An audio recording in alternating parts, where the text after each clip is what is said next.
Everyone laughed when she fell until the billionaire CEO discovered her real talent. Before we dive into this story, comment below and tell us which city you're watching from. And once the story ends, don't forget to rate it from 0 to 10. Enjoy this amazing tale only on Behind the Door. Let's get started. Emily Carter stepped out of the crowded subway with a sense of nervous determination, clutching the worn folder that contained every dream she had worked for over the past 4 years. And as she walked toward the towering glass building of Westbridge Corporation, the world-renowned tech empire led by billionaire genius Adrian Cole, she whispered to herself that this was her chance to finally change her family's fate after months of financial struggles. Countless double shifts at the diner, and nights spent sketching designs by candlelight whenever the electricity at home was cut due to unpaid bills.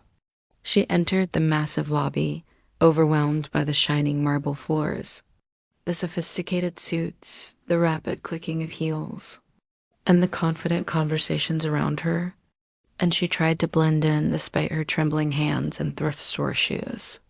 But just as she took her first step forward, her foot slid on the freshly mopped tile, causing her to lose balance as her folder flew open, paper shot through the air, and she fell painfully and loudly onto the cold floor, immediately becoming the center of attention as a wave of laughter broke out among the employees, who clearly viewed her as nothing but a joke.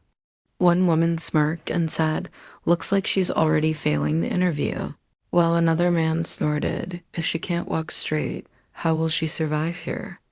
And although the comments cut like knives, Emily kept gathering her scattered sketches, blinking back tears, yet still trying to hold herself together because she knew she couldn't afford to crumble. But just as she reached for the final sheet, a shadow appeared over her and a hand reached out faster than hers, picking up her drawing with unexpected gentleness.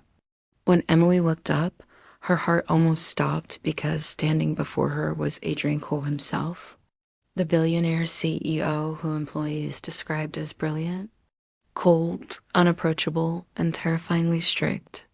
A man known for firing people for small mistakes and never having time for anyone who wasted a second of his day. The entire lobby fell silent instantly as everyone froze, expecting Adrian to scold her, yell at her, or demand she be removed, but instead, he handed her the drawing and asked with surprising softness, "Are you hurt?"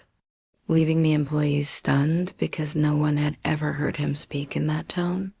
Emily, embarrassed and trembling, apologized and said she was fine, but Adrian frowned and asked why she was apologizing because falling wasn't a crime. Then his eyes drifted to the sketches lying around her, and he bent down to pick one up, studying the incredibly detailed design of a lightweight rescue drone, examining every line and measurement with growing interest as he asked who had drawn it. When Emily quietly admitted that she had, Adrian's expression changed from curiosity to deep intrigue as he asked whether she truly calculated the torque manually and shaded the structure by hand.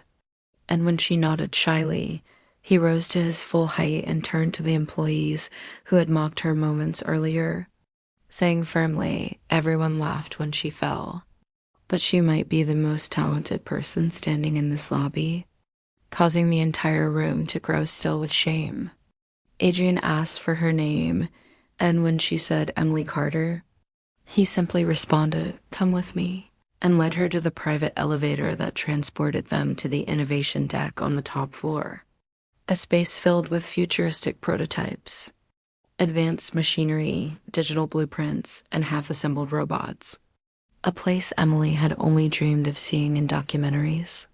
There, Adrian laid her drawings on the conference table and began questioning her, with genuine curiosity, how she developed her concepts, how she learned engineering calculations without advanced software, how she created aerodynamic designs so precise without professional training, while Emily, nervous but honest, explained that her father had taught her basic mechanics before losing his job.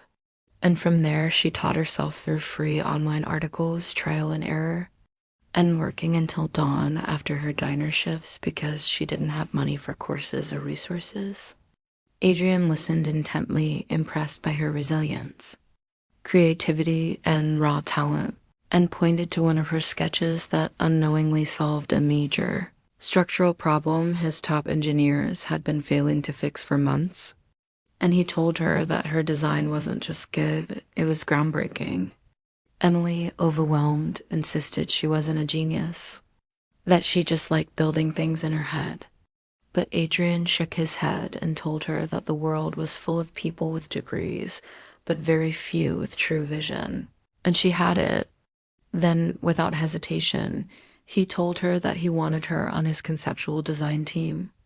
Not as an intern, but as a full team member starting immediately, shocking her into silence as she tried to understand how someone like her broke, anxious, and laughed at moments earlier suddenly received an opportunity that people spent years fighting for.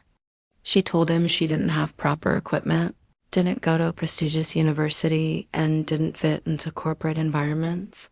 But Adrian simply said, "Talent doesn't ask for permission. It only needs a chance, and I'm giving you one." Tears filled her eyes as he handed her an official Westbridge badge with her name on it. And when she walked back through the lobby minutes later, the same employees who mocked her now stared with disbelief, whispering among themselves as Emily lifted her chin and walked proudly. No longer the girl who slipped, but the young woman who earned the respect of the most powerful man in the building. Over the next few weeks, Emily flourished at Westbridge, bringing fresh ideas, inventive sketches, and unique solutions that left senior engineers stunned. Adrienne frequently visited her workspace, asking for her input and even referencing her ideas during major presentations, giving her a confidence she never had before. While her family situation slowly improved thanks to her new salary and stability. One afternoon, Adrienne called her to the testing room where a brand new drone, designed using her concept, hovered gracefully in the air. And as she watched her sketch come to life in physical form, Adrienne said with a rare smile, "This is what happens when someone rises stronger after a fall." And in that moment, Emily realized that the moment everyone laughed at her had not been a humiliation. It had been the turning point that changed her entire life forever.